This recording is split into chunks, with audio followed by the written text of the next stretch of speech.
Mga celebrities na proud pa dede mom sa kanilang mga anak, kahit hanggang sa paglaki ng anak. Marian Rivera, pinangalanan ang kapuso primetime queen na si Marian Rivera bilang MC NAP o Mother and Child Nurses Association of the Philippines Incorporated breastfeeding influencer at advocate awardee. Nangyari ito noong 2016 matapos silang maimbitahan ng anak na si Zia sa First International Maternal and Child Nursing Conference.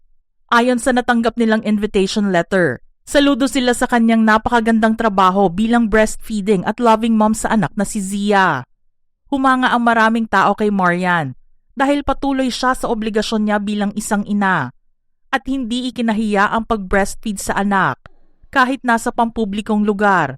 Nakiusap din siya sa publiko na huwag siyang i-bash dahil sa kanyang ginagawa dahil responsibilidad niya ito sa anak.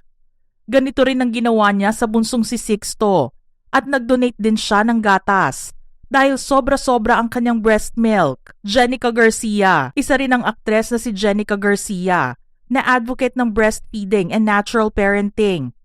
Mula pa noong 2014, buong puso niyang niyakap ang responsibilidad na ito at kabilang rito ang pagpapa-breastfeed. Sinabi niya na ang pagpapa-breastfeed ay hindi lamang batayan sa pagiging isang mabuting ina dahil marami rin ang hindi nabibiyayaan ng pagkakataon na ito.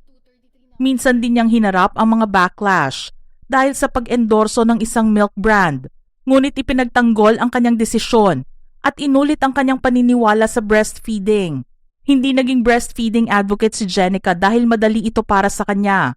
Ito ay dahil dumaan siya sa mga hamon dahil dito. Aniya kung hindi dahil sa Shield, hindi siya magpapa-breastfeed kay Maury ng 3 straight years. Then tandem fed pa ang magkapatid. Ibig sabihin si Maury ay nasa kaliwa niya, tapos si Alessi naman ay nasa kanan. Dagdag pa niya na sa ika-4th year niya, hindi na niya kinaya yung pain. Payo naman niya sa mga breastfeeding moms, huwag pansinin ang mga mema dahil hindi naman sa mga ito nagbe-breastfeed ang mga anak nila. Isabel Daza, isa rin si Isabel sa mga tagapagtaguyod para sa normalisasyon ng breastfeeding sa publiko. Nagbahagi pa nga siya ng mga larawan ng kanyang sarili na kung saan may mga lugar na inaabutan siyang magpa-breastfeed sa anak at kabilang dito ang mga lansangan sa France. Naniniwala rin siya na ang pagpapa-breastfeed ay hindi indecent exposure at aktibong isinulong ang breastfeeding in public.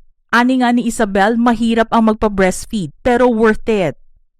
Gladys Reyes, isa sa mga pinakamagaling na kontrabida ng kanyang henerasyon at maging sa kasalukuyan, ay ipinakita noon ang litrato nila ng bunsong si Gavin, kung saan siya nagpapa-breastfeed dito. Umani ng maraming papuri si Gladys sa kanyang ginawa dahil nababalanse niya ang trabaho bilang aktres at ang pag-aalaga sa kanyang anak. Nagawa na rin niyang mag-donate ng breast milk sa Bantayan Island, Cebu habang nasa taping ng isang serye dahil nanghihinayang naman siyang itapon ang sobrang breast milk. Iya Villania, very dedicated mother nga si Iya dahil sa pagpapa-breastfeed niya sa mga anak. Ibinahagi rin niya ang kanyang naging karanasan sa breastfeeding sa paggunita ng World Breastfeeding Awareness Month na ipinagdiriwang tuwing buwan ng Agosto. Aniya sa post kasama ang anak na si Alana noong 2021.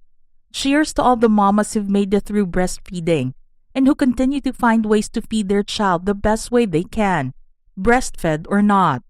Nagkwento rin siya tungkol sa naramdamang firmness ng isa niyang breast dahil hindi siya nakapag-pump ng gatas. Sinabi niya na nakaramdam siya ng pagkahina sa mga oras na yon. Maraming breastfeeding moms naman ang nagbigay ng payo kay Iya para panandali ang mawala ang nararamdamang sakit. Mariel Padilla, taong 2016 nang ibahagi ni Mariel ang tungkol sa kanyang struggles sa naranasan niyang initial lack of milk supply na naging dahilan upang i-consider niya ang pagpapakain ng formula sa kanyang anak. Dahil dito napagtanto niya ang katotohanan sa mga paghihirap na kinakaharap ng maraming ina. Ginamit niya ang kanyang platform para hikayatin at suportahan ang iba pang mga nanay na nagpapa-breastfeed. Challenging yet very rewarding ang kanyang naging breastfeeding journey at sinabing ang pangangailangan para sa suporta, dedikasyon, at kung minsan ang paggamit ng mga supplements ay mahalaga upang pamahalaan ang mga issue tulad ng mababang supply ng breast milk. Winwin Marquez. Advocate si Miss Reina Hispano-Americana 2017 title holder Winwin Marquez para sa Fed is Best at ibinahagi niya ang paggamit niya ng combination ng breast milk at formula para sa kanyang anak na si Luna. Hinikayat din niya ang ibang mga ina na huwag ipilit ang kanilang sarili sa pagpapa-breastfeed at binigyang diin na trying your best makes you a great mother. Aniya, breast milk is still the best milk you can give your little one, but there are many factors involved to its possibility and supply. Kaya kahit nagamitan ito ng combination ng breast milk at formula, walang dapat pang hinayangan.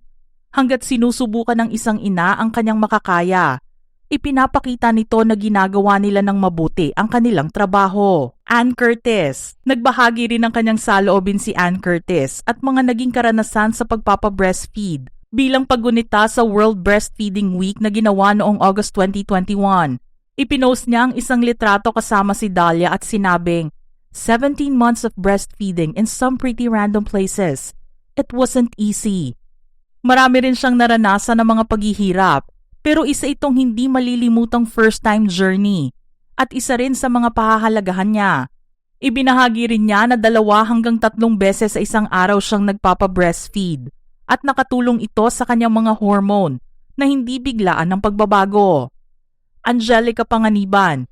Inamin ni Angelica na kamuntik na siyang sumuko sa pagpapa-breastfeed sa anak na si Amila Sabin. Ito rin aniya ang pinakamahirap na stage ng motherhood. Kwento ni Angge na kakaisang linggo pa lang siya ng pagpapa-breastfeed ay ginusto na niyang tumigil dito.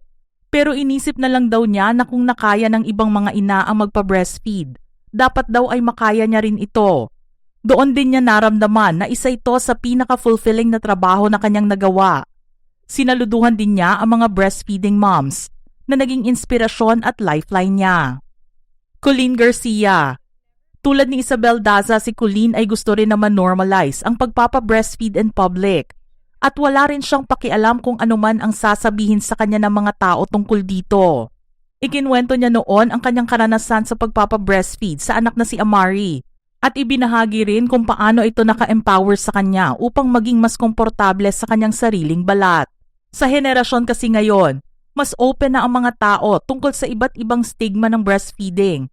Hindi tulad noong makalumang panahon na kailangan na maging konserbatibo ang lahat. Chris Bernal. Isa rin ang nagbabalik showbiz na si Chris Bernal sa mga celebrity moms na naging advokasya na ang pagbe-breastfeed. May ilang beses na rin kasi siyang nakitang nagpapa-breastfeed sa anak na si Hailey sa mga social media post niya. Naging bukas si Chris sa mga ups and downs ng pagiging ina, kung saan dati niyang sinabi na bagaman naging hamon ang pagiging ina, patuloy siyang natututo, nag-grow, at nag-a-adapt sa buhay bilang isang ina. Inilarawan niya ito bilang exhausting and overstimulating dahil sa madalas na pagising ng anak sa gabi. Sa kabila ng mga paghihirap, pinahahalagahan niya ang karanasan na ito bilang isang ina. 2 years and 5 months na nga ang breastfeeding journey ni Chris kay Hailey at sinabing ang karanasan na ito ang nagturo sa kanya na madagdagan ang kanyang pasensya, maging matatag, at magkaroon ng unspoken bond between a mother and her child. Mga ka-showbiz peeps, ano naman ang inyong reaksyon sa ating listahan ngayon? Share your thoughts in the comments section below.